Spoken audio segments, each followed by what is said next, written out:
began to look for some properties.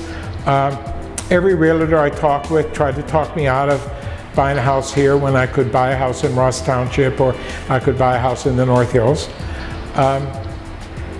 And all of a sudden, the one realtor I was dealing with called me and said, well, I'm going to show you a house on a street called Beach Avenue. And I didn't know Beach Avenue or Lincoln Avenue as being anything other than part of Manchester. Growing up, we always identified anything on the west side of Brighton Road as Manchester. You know, when you crossed the Manchester Bridge, you came up onto Galveston Avenue and whizzed through.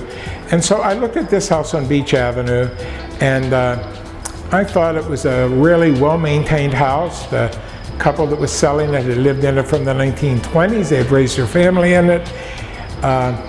It was a solid house. It was in a row. It's now called Clay Row.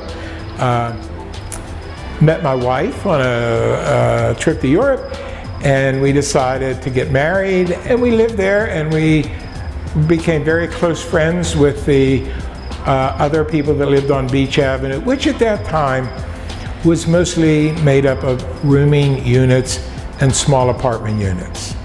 And so I lived in this home for a couple of years, and then the house across the street came on the market, and we both fell in love with the house long before it came on the market. And so the woman selling it was quite willing to sell the house to us at $14,500. And I went to the bank, and the bank sent people to appraise it and to evaluate it.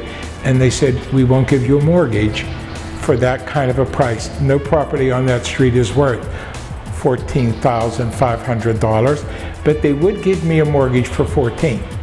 So we moved there, we had children there, we were very involved in living in a city neighborhood.